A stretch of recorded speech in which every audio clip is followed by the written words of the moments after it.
Hello दोस्तों, आज के इस वीडियो में हम रेलवे इंजीनियरिंग से टॉप 21 क्वेश्चंस करेंगे। तो प्लीज़ आप लोग वीडियो को पूरा देखिएगा। अगर आप हमारे चैनल पर नए हैं तो चैनल को सब्सक्राइब करिएगा। और आप सिविल इंजीनियरिंग के सभी एग्ज़ाम्स के लिए हिंदी या इंग्लिश में ऑल सब्जेक्ट के वन लाइनर हैंड नोट लेने के लिए इस व्हाट्सएप नंबर पर कांटेक्ट कर सकते हैं। आई होप आपको इनसे काफ़ी हेल्प मिलेगी। पहला क्वेश्चन है आपका, और ये सभी क्वेश्चंस आपके वन लाइनर फॉर्म में हैं।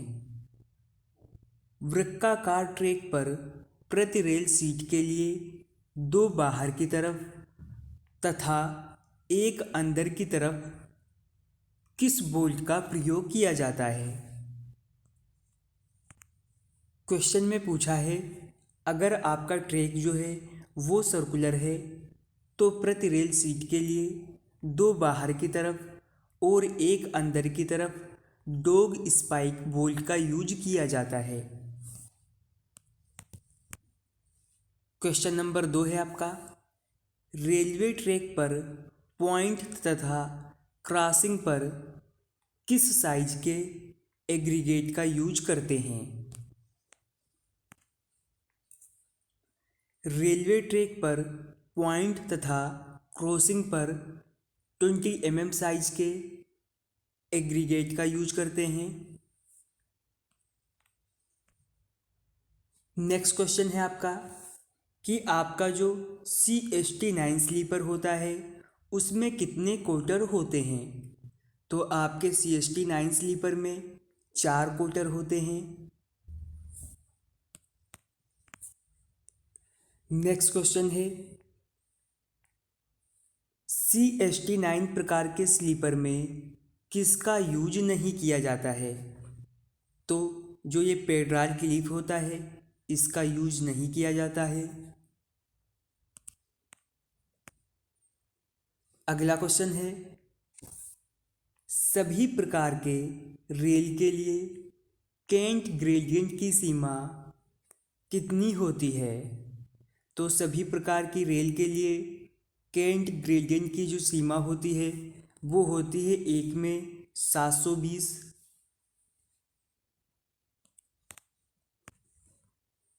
अगला क्वेश्चन है आपका, 1 डिग्री कर्व का मान किसके बराबर होता है?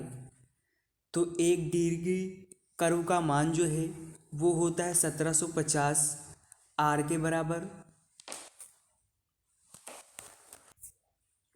नेक्स्ट क्वेश्चन है, यदि सड़क के मोड़ पर संक्रमण के साथ सीधे कोण दिया जाए तो अधिकतम जो आपका ध्रुवल कोण होगा उसका मान क्या होगा? यहाँ पर क्वेश्चन में पूछा है, यदि रोड के टर्न पर ट्रांजिशन के साथ सीधे एंगल दिया जाए तो मैक्सिमम पोलर एंगल का मान क्या होगा? तो ये होगा 15 डिग्री। अगला क्वेश्चन है, लेमनी स्केल संक्रमण कर्व जो है वो किसके साथ दिया जाता है? तो आपका जो लेमनी स्केल ट्रांजिशन कर्व होता है वो पोलर के डिफ्लेक्शन एंगल के साथ दिया जाता है।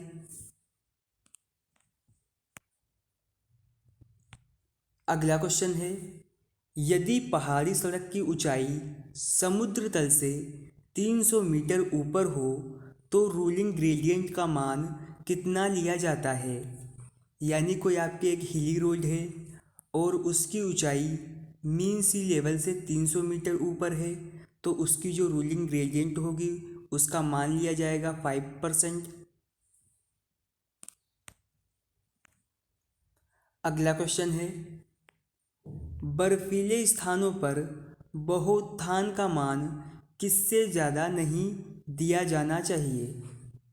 जो बर्फीले स्थान होते हैं वहाँ पर सुपर एलिवेशन का मान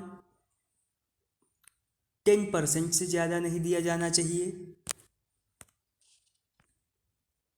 अगला क्वेश्चन है, रेल का भार यानी रेल का जो वेट होता है वो किसके द्वारा तय किया जाता है? तो रेल का जो भार है वो ट्रेन की चाल यानी ट्रेन की स्पीड तथा अनुप्रस्थ खंड यानी ट्रांसवर्स सेक्शन द्वारा तय किया जाता है। अगला क्वेश्चन है, किस रेलखंड का उपयोग भारतीय रेलवे में नहीं किया जाता है? तो आपका जो 35R है इस रेल सेक्शन का यूज भारतीय रेलवे में नहीं किया जाता है। नेक्स्ट क्वेश्चन है, किस रेल सेक्शन का उपयोग भारत में मीटर गेज के लिए नहीं किया जाता है? तो आपका जो रेल सेक्शन है 40R, इसका यूज जो है मीटर गेज के लिए नहीं किया जाता है। अगला क्वेश्चन है, रेलवे में जो प्लेट गर्डर होते हैं उनकी माप यानी उनका साइज कितना होता है? तो रेलवे में जो प्लेट गर्डर होते हैं उनका साइज होता है 851 इंटू 254 mm।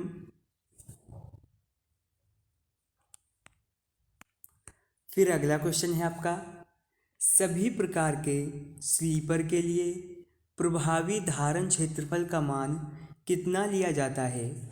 तो सभी प्रकार के जो स्लीपर होते हैं उनके लिए प्रभावी धारण क्षेत्रफल का मान 0.46 मीटर स्क्वायर लिया जाता है।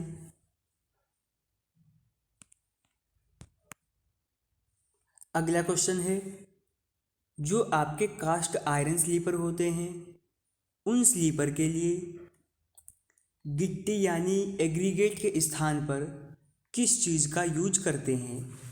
तो आपके कास्ट आयरन स्लीपर में गिट्टी के स्थान पर सैंड यानी बालू का यूज किया जाता है।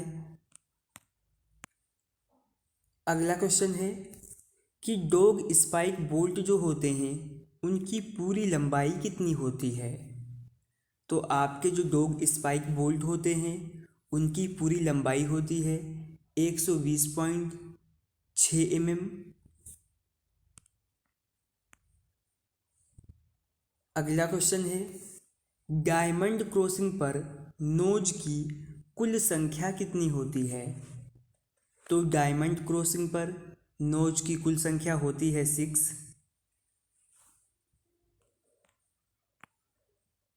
अगला क्वेश्चन है आपका, डीजल इंजन का तापीय दक्षता का मान कितना होता है?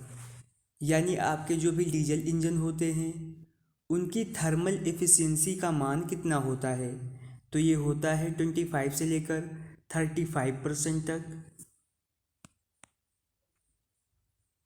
अगला क्वेश्चन है आपका, स्टोक रेल के साथ किस रेल को लगाया जाता है? तो आपकी स्टोक रेल के साथ टंग रेल को लगाया जाता है।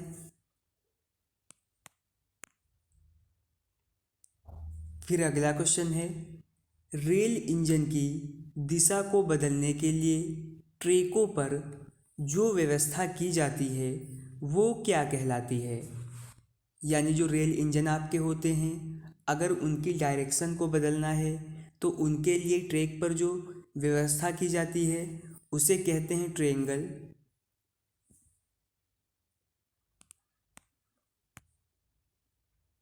अगला क्वेश्चन है, यदि वक्रता का मान 4 डिग्री से ज़्यादा है तो रेल को सही वक्रता में मोड़ना पड़ता है।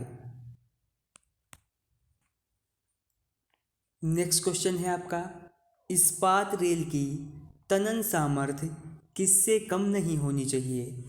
यानी आपकी जो स्टील रेल होती है उसकी टेंसाइल स्ट्रेंथ 700 मेगा पास्कल से कम नहीं होनी चाहिए।